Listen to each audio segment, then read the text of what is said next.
안녕하세요. 제 채널은 누구나 최대한 찾을 수 있는 데이터를 말씀드리면서 공시와 키팩터를 통해 투자 아이디어를 찾은 테린이 아빠입니다. 오늘은 이제 어떤 이야기를 하고 싶냐면 1년 정도 이제 좌충우돌을 겪으면서 올해 이제 다행히 국장에서 약간의 어떤 수익을 내고 마무리를 했습니다. 그런데 이제 저의 이제 투자 방법에 대해서 좀 더 스스로 깨닫는 게 있어가지고 그 깨닫는 것을 이제 나눠드리고 싶어가지고 영상을 준비했고요. 저는 이제 이런 생각을 해요. 투자라는 게 남이 따라할 수 있는 기본적인 어떤 투자 방법을 이야기해야 된다. 그런데 이제 너무 개인의 재능에 치우친 투자 방법에 대해서는 남들한테 섣불리 권하기가 어려운데 이런 방식 어떠냐, 이런 이야기를 하고 싶고, 제가 요즘 이제 자산 배분 전략도 이제 구글 콜앱에서 돌릴 수 있는 코드를 만들고 있는데, 그 코드 만들다 보니까 내 방식이네 이거, 이런 게 또 깨닫게 돼가지고 같이 한번 이야기 해보도록 하겠습니다. 이게 사람마다 자신의 투자 방법을 찾아야 됩니다. 근데 이제 이게 굉장히 막연해요. 막연하고 어떻게 찾는 건지 사실 알기가 어렵죠. 대부분의 이제 텔레그램이나 일반적인 사람들이 하는 투자 방법은 종목 한두 개 잘 잡아가지고 길게 먹는다, 이런 것들을 많이 해요. 그런데 이제 저는 이제 포트폴리오 투자를 권유합니다. 포트폴리오 투자를 해야 오랫동안 할 수가 있어요. 한두 개 잘 잡았지만 언젠가는 그 한두 개로 또 무너지는 구간들이 오거든요.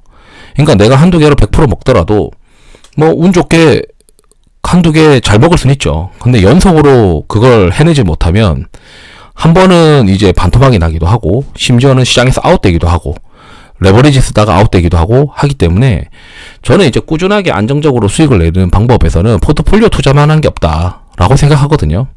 그런데 이제 그 포트폴리오를 구성할 때는 다양한 투자 전략이 있는데, 그 투자 전략이 자신한테 진짜 효과가 있는 건지, 이 시장에서 워킹하는 건지, 이걸 이제 테스트 해보는 게 쉽지가 않습니다. 뭔가 정형화되어 있지 않기도 하거든요. 그리고 이제 요즘에 옛날 생각이 또 나는데, 옛날에 첫 직장 CIO는 2003년, 2004년도였나? 그때 당시 펀드 대상을 받았던 분이에요.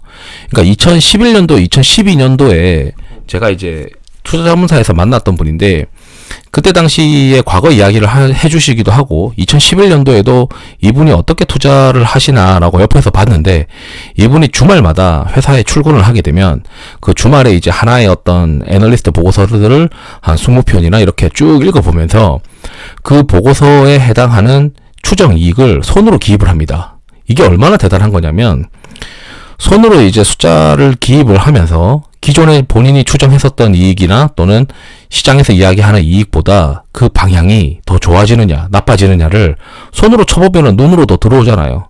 지난번에 내가 100억이라고 썼는데 이번에 이제 애널리스트 보고서 보니까 120억이라고 추정해놨네. 그러면 이제 120억으로 손으로 쓰는 거죠. 그리고 그 논리가 맞는지, 그리고 회사에 전화해보기도 하고, 어쨌든 시장의 애널리스트한테 또 문의도 해보겠죠. 그러면서 이제 2003년도부터 이걸 했다던데, 사실 이제 퀀트적으로 해석을 하면 2011년도나 2012년도 이때부터 제가 기억하기로는 시장의 밸류에이션이 싸면서 그 다음에 컨센서스가 상향되는 모멘텀의 엔드로 이제 밸류 앤 컨센 상향이라고 하는 기본적인 투자 공식을 이게 효과가 있다라는 걸 그때 이제 시장이 인지를 하게 됐어요.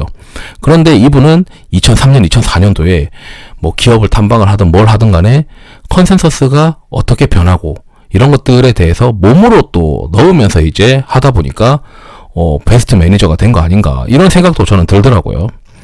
그런데 이제 요즘 시장은 컨센 상향이 먹히지가 않습니다, 잘.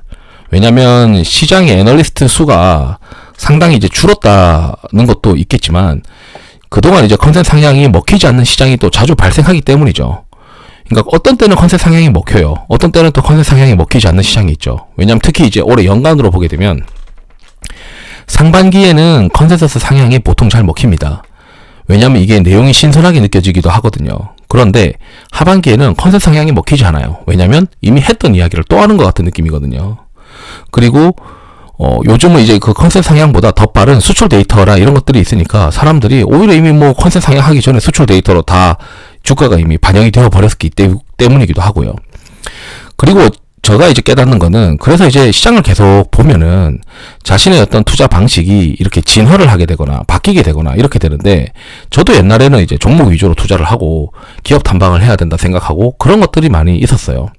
그런데 시간이 지나니까 기업 탐방이라고 하는 게 그렇게 효용 가치를 저는 잘 못 느끼는 그런 상황이 돼버려서, 저는 이제 시장의 유동성이 어디다가 들어가느냐, 그걸 가장 중요하게 생각하기 시작했습니다.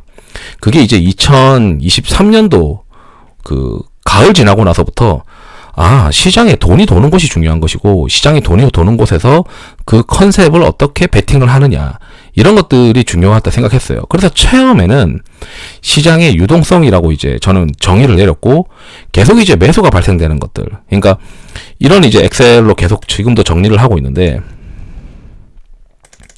저는 이제 기관 중에서 사모, 투신, 연금, 이 세 개에 해당하는 놈들 중에 여기서 이제 이거를 평균을 내요. 이 등수를 내는데, 사모가 시가총액 대비 그 얼마나 샀느냐 등수를 내고, 그 다음에 금액 대비해서 절대 금액 기준으로 사모가 어디 쪽으로 돈을 많이 넣었느냐. 돈이라는 게 여기 유동성이고, 시총 대비 유동성이 많이 들어가는 게 또 중요한 지표니까 이걸 이제 세 가지 형태로 보는 거죠. 저는 첫 번째는 외국인이 이제 돈을 어디다 많이 썼을까. 그 다음에 기관이 시가총액 대비해서 사모와 투신, 연금의 평균 등수를 보고 하고, 그 다음에 기관의 어떤 금액 대비해서 여기 사모, 투신, 연금의 평균 등수입니다. 이거 나누기 이제 이거 세 개 다 해가지고 나누기 4만 거거든요. 그래서 이제 이 평균 등수를 통해서 요즘 이제 애들이 돈을 어디다가 쏟고 있는지, 이게 크게 바뀌지 않아요. 특히 이제 금액 기준으로 보는 게 저는 더 좋아하는데, 굵직굵직한 컨셉들에 대해서 그렇게 바뀌지가 않습니다. 그래서 여기서 이제 시장에서 가장 선호하는 컨셉들이 무엇인지를 체크를 하는 거가 이제 변화의 시작점이었다라고 이제 말씀을 드리고 싶어요. 그래서 이것들을 포트폴리오에 가급적 전부 다 녹여볼까? 이런 생각을 하면서 해봐야 이제 한 대석 5개나 한 6개, 좀 많으면 7개 정도의 포트폴리오 컨셉을 컨셉당 뭐 1개, 2개 이렇게 하더라도 뭐 한 20개 정도나 또는 30개 정도나 이렇게 포트폴리오에 녹이는 방법으로 끌고 가면서 이제 전략을 했죠. 그러면서 이제 원래 이 업종 쏠림 지수나 또는 이런 것들을 가지고 있었기 때문에 이 필터 전략이 또 중요하다고 영상을 올린 적이 있어요. 예전부터 이제 그걸 쓰고 있었는데, 이 업종 쏠림 지수라고 하는 게 있어가지고, 업종 쏠림이 많이 내려와 있는 구간이 되면 위험하니까 이때는 조심하자, 현금 비중을 늘리자. 그리고 많이 올라가 있는 상태에서 내려오는 구간이 되면은 이거는 시장이 좋은 시장이니까 적극적으로 플레이하자. 이렇게 이제 구분을 하고, 그 다음에 조금 더 나아가서 최근에는 뭐 이런 코드들은 다 눈꽃빙수 회원분들한테는 제가 다 드리고 있습니다. 이런 코드를 통해서 피어 앤 그리드 지표를 한국형으로 만들어 가지고 이거를 오실레이터로 변경을 하게 되면 시장의 변곡을 좀 대응할 수 있지 않을까? 이런 생각으로 이제 활용을 하게 됐고요. 그리고 나아가서 우리가 상대적으로 강하다고 하는 섹터를 위주로 포트폴리오에 구성을 해야 된다 라고 이제 생각을 하게 된 거예요. 그래서 이제 이 상대적으로 강한 섹터를 제가 이렇게 보면, 최근에는 이제 이런 ETF도 드리고 있거든요. ETF를 활용한 이 코드를 또 드리고 있는데, 여기 이제 상대적으로 강한 섹터들이 뭐냐, 상대 강도가 세다라고 하는 저만의 정의를 통해서 이 상대적으로 강한 섹터를 위주로 포트폴리오에 짜야 된다. 그러면은 유동성 공급이 되고 있으면서 상대 강도가 강한 것들, 이런 것들을 교집합으로 찾아보는 거죠. 그리고 중간중간에 우리가 또 체크할 수 있는 게 개별 종목을 최종적으로 선정할 때는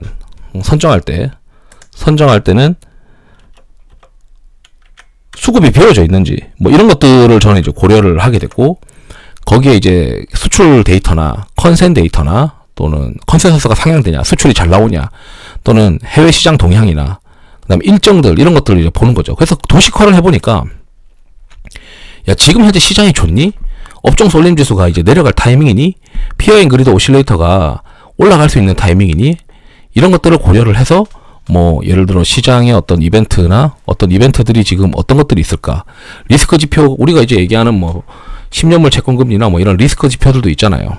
어쨌든 저는 이제 이런 지표들을 통해서 특히 저는 업종 쏠림이랑 피어 앤 그리드 이런 기계적인 지표를 좋아해서 지금 좋다. 지금의 업종 설림 지수가 내려갈 수 있는 구간이고 피어 앤 그리드 오실레이터가 올라갈 수 있다면 주식 투자를 100%를 하자.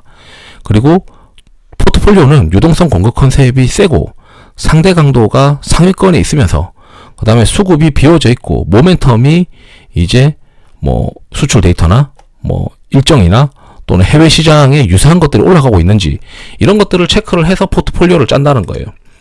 이렇게 해도 20개 정도씩 나옵니다. 유동성 공급 컨셉이면서 상대 강도가 상위권이 아닌 것들은 빼고 그 다음에 수급도 비워져 있고 이런 것들을 찾거든요. 그래서 이제 제가 뭐 이렇게 뭐 클릭을 해보면은 지금 현재 이게 빈집이냐 아니냐 이런 것들을 골라서 보거든요. 뭐 산일 전기 이런 것들도 전력기기 쪽이 계속 유동성이 공급이 되고 있고 그 다음에 수출 데이터도 좋고 그리고 상대 강도도 상위권이에요. 그러다 보니까 이제 이런 전력기기 중에서 수급이 비워져 있는 것들은 채워 넣는 거죠. 포트폴리오에 유지를 하는 겁니다. 그래서 이렇게 이제 엔드 조건을 통해서 가져간다 라고 이제 해요. 그러면 이제 문제는 위기신데 위기가 있다는 거는 시장이 지금 안 좋아질 수 있다는 겁니다. 그럼 시장이 안 좋아지면 어떻게 할 거냐? 저는 이제 요게 이제 좀 인버스 뭐 최대 30%까지 생각을 하고 있는 때가 있는데 저도 이제 인간이 롱바이어스 인간이에요. 롱바이어스라고 하는 거는 그래도 상승에 배팅을 많이 하고 있는 포트폴리오 전략을 추구한다라고 보면 됩니다. 그래서 주식이 100%를 가져가진 않지만 야 이게 안 좋아져. 이 업종 쏠림 지수가 너무 많이 내려가 있어. 피어 앤 그리드 오실레이터가 내려가고 있는 구간이야. 그럼 지금 안 좋은 구간이니까 주식 투자 비중을 좀 낮춰. 인버스도 한 20%로 가져가. 이런 전략을 하거든요. 그러면 이제 이거를 좀 쉽게 얘기를 하면 모멘텀이 강한 놈들을 모아져 있는 모멘텀 ETF라고 하는 게 있어요. 시장에는. 근데 그 모멘텀 ETF를 저는 저만의 방법으로 구성하는 거랑 마찬가지예요. 그러니까 일반적인 어떤 모멘텀 ETF의 경우에는 너무 단순하게 주가 모멘텀을 기준으로 하다 보니까 저는 그걸 따라하고 싶진 않았고, 근데 저만의 어떤 모멘텀 ETF를 구성하는 그런 방법으로 주식 투자를 하고 있는 상황으로 진화를 하게 됐고, 거기에 위기가 오면 인버스를 섞는다 라고 이제 전략을 짜게 된 겁니다. 그렇다면 시장이 좋을 때는 주식 투자를 하고 시장이 안 좋을 때는 계속 이 시장이 좋을 때는 모멘텀 ETF를 계속 사용을 하고 시장이 안 좋을 때는 모멘텀 ETF를 쓰는데 거기다 인버스를 섞어서 쓰는 이 전략이 정말 효과적이냐 아니냐라고 우리가 백테스트도 해봐야 되는 거잖아요. 그러니까 요 근래 자산 배분 전략을 하나 연구하다가 이 전략을 알게 돼서 한번 백테스트를 해봤어요. 근데 그게 효과적이더라고요. 그래서 그러다 보니까 그게 내가 하고 있는 전략이 이걸 계속 쓰면 되겠구나. 나는 몸으로 체득을 하면서 한국에서 살기 위해서는 유동성이 계속 공급되면서 또는 상대 강도가 세고 거기에 수급도 비워져 있으면서 주가 모멘텀뿐만 아니고 뭐 수출이나 컨센이나 어떤 일정상의 어떤 이벤트 플레이 이런 것들을 섞어서 모멘텀적인 것들을 플레이 하는데 거기에 인버스를 순간적으로 섞는 이러한 방법들이 효과적이다라고 이제 깨닫게 된 거고, 여기서 이제 한 번씩 질문 들어오는 게 저는 이제 매수만 봅니다. 순매수가 있고 매수가 있고 매도가 있잖아요. 순매수는 매수 빼기 매도인데 저는 매수 버튼이 계속 발생되는 것이 어떤 섹터이냐 이런 것들을 보는 거예요. 그래서 상대 강도가 높고 시장에서 선호하는 업종 여기 위주로만 플레이한다. 여기 이제 상대 강도가 낮고 수급이 들어오는 것들은 적극적으로 플레이할 생각은 없다. 이게 제 철칙인데, 그러면 한번 백테스트 비슷한 것들을 한번 봅시다. 이게 미국 시장에서 통하는 전략이기도 하고 한국 시장에서도 통하는 전략이라고 저는 생각을 합니다. 이게 로직이 뭐냐면 평소에 상승 추세냐 이게 정의를 내려야 돼요. 지금 시장이 상승 추세니? 그러면 QQQ를 투자하거나 QQQ와 관련된 뭐 레버리지 같은 것들, QLD나 삭스라고 이제 반도체 쪽 이런 것들을 한번 투자해봐. 그래서 상승 추세라고 네가 정의가 되면은 QQQ 60%, QLD 15%, 삭스 25%를 투자해. 근데 너가 정의를 했을 때 이게 하락 추세라고 정의가 되지? 그러면 골드 15%, QMOM이 이제 모멘텀 관련된 미국의 ETF예요. 그 다음에 SPMO도 모멘텀 관련된 ETF입니다. 그리고 PSQ는 뭐냐면 그 인버스 ETF예요. 너가 하락 추세라고 생각하면 주식이랑 공격 자산을 좀 갖고 있대. 인버스 섞어봐. 그렇게 버텨. 라고 하는 겁니다. 그래서 이게 이거는 이제 제가 상승 추세, 하락 추세를 어떻게 했냐면 6개월 QQQ가 6개월 월봉 대비해서 6개월 평균 이동 평균 대비해서 위에 있으면은 상승 추세, 아래에 있으면 하락 추세라고 그냥 단순하게 정의를 했어요. 거기에 비해서 제가 하는 전략은 좀 더 복합적으로 그리고 조금 더 디테일이 살아있는 업종 쏠림 지수나 피어 앤 그리드 오실레이터로 저는 이제 바꿔서 적용을 하는 거고, 이 전략은 그냥 단순하게 QQQ를 기준으로 해서 6개월보다 높이 있으면은 상승 추세다. 그때는 공격을 하고, 상승 추세면 공격하고, 하락 추세면은 방어해. 이런 개념이거든요. 그래서 이거를 가지고 백테스트를 해봤어요.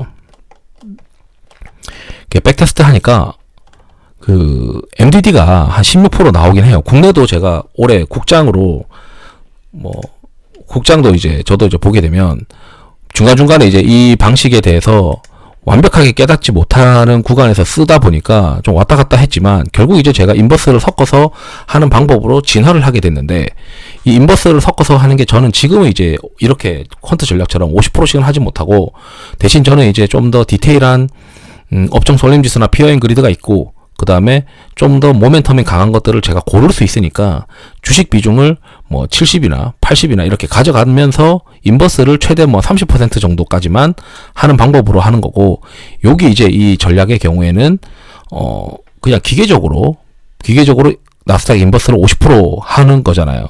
근데 이렇게 하니까 이게 시장이 리스크가 있을 때 여기 이제 버텨나가는 그런 모습들이 되더라라는 겁니다. 이걸 이제 저도 이제 그 미국 시장 투자할 때 다른 어떤 자산 배분의 복합 자산 배분 전략이 하나 있고, 그 다음에 또 하나의 전략으로 이거를 이제 같이 쓰면서, 그리고 알주식 투자하는 걸로 진화를 또 하려고 하고 있는데, 이 전략을 제가 만들어 보니까, 야, 내가 하고 있는 게 결국에는 모멘텀이 강한 놈들을 잡아가면서 시장이 안 좋으면 인버스 넣는 거네. 그걸 깨닫게 된 거예요. 너무 심플한 전략이었던 거죠. 지금 생각해 보니까 이제 깨달아야 된 거예요, 이것도. 그동안에 이제 이거 유동성 공급 컨셉만 타니까 좀 괜히 이제 안 좋은 섹터들 손댔다가 힘들 때도 있네. 왜냐면 수급이 비워져 있는데, 유동성 공급 컨셉이 수급이 비워져 있다고 해서 이게 무조건 수급이 채워지지 않는 경우를 너무 많이 이제 경험을 하게 되니까 안 되겠다. 상대 강도가 센 걸 위주로 해야겠다. 그래서 교집합을 하는 전략으로 좀 바뀌게 됐는데, 이게 지금 전략도 마찬가지로 그걸 심플하게 한 게 미국 시장에서 이게 테스트한 게 굉장히 심플하게, 시장이 좋을 때는 주식으로 가져가되, 시장이 안 좋다라고 판단을 하면 거기서 인버스를 섞는 전략이 효과적이다. 그래서 이 전략을 또 만들어 보고 있다 보니까 제가 하고 있는 전략에 대해서 너무 이해가 되더라고요. 그래서 한번 우리가 바이 앤 홀드로 맨날 이제 주식만 사가지고 그 주식을 이제 크게 먹겠다. 나는 그래서 이 주식을 잘 파악했던 능력을 가지고 있으니까 다른 놈들도 잘 파악해서 먹겠지. 저는 근데 연속으로 한 2번까지는 성공을 하더라도 3번, 4번, 5번 연속으로 성공하는 건 쉽지 않다고 생각하거든요. 중간에 한 번이라도 삐끗하게 되면 그동안 먹었던 거를 대부분 토하는 경우도 많이 봤기 때문에, 결국 포트폴리오 매매로 사람은 진화를 할 수밖에 없어야 되고, 그 진화를 하게 된다면 여러 가지 방법이 있겠지만 저처럼 상대 강도나 유동성 공급 컨셉이나 그 사이에 또 수급이 좀 비워져 있는 것들을 골라 나가면서 모멘텀을 이리저리 활용한 전략을 통해 포트폴리오를 구성을 하고, 장이 좋을 때는, 장이 나쁠 때는 이걸 계속 유지하면서 비중을 낮췄다가 인버스를 섞는 전략을 하자. 그게 실제 자산 배분 전략에, 동적 자산 배분 전략으로도 효과가 있다라고 나온다. 이게 월 단위 리밸런싱이거든요. 효과가 있다고 나오니까 한번 고민을 해보시면 좋겠다. 이런 생각이 들어서 영상을 준비했습니다. 거의 최근 들어서 제가 하고 있는 투자 전략에 대해서 굉장히 명확하게 좀 전달해드렸던 시간이 아닐까. 또 다음에 뭔가 또 개선점을 찾고 진화를 하게 되면 다시 한번 또 영상을 찍도록 하겠는데, 당분간은 그럴 가능성은 또 없어 보여요. 이 방식으로 여기 이제 단순하게 유동성에서 상대 강도와 필터랑 그 다음에 여기까지 제가 그 사고 영역을 넓혀가면서 교집합을 찾아 나가는 이 과정이 결국 이제 완성형 단계로 저는 가고 있는 거고, 거기서 인버스를 섞는 것만 지금 이제 2024년도에 좀 발전하게 됐다. 근데 인버스를 섞는 게 처음에는 어색했는데 계속 하다 보니까 괜찮았었고, 그게 실제로도 동적 자산 배분 전략으로도 존재하고 있는 전략이다 라고 말씀드리면서 영상을 마치도록 하겠습니다. 투자에 도움되시길 바랍니다. 감사합니다.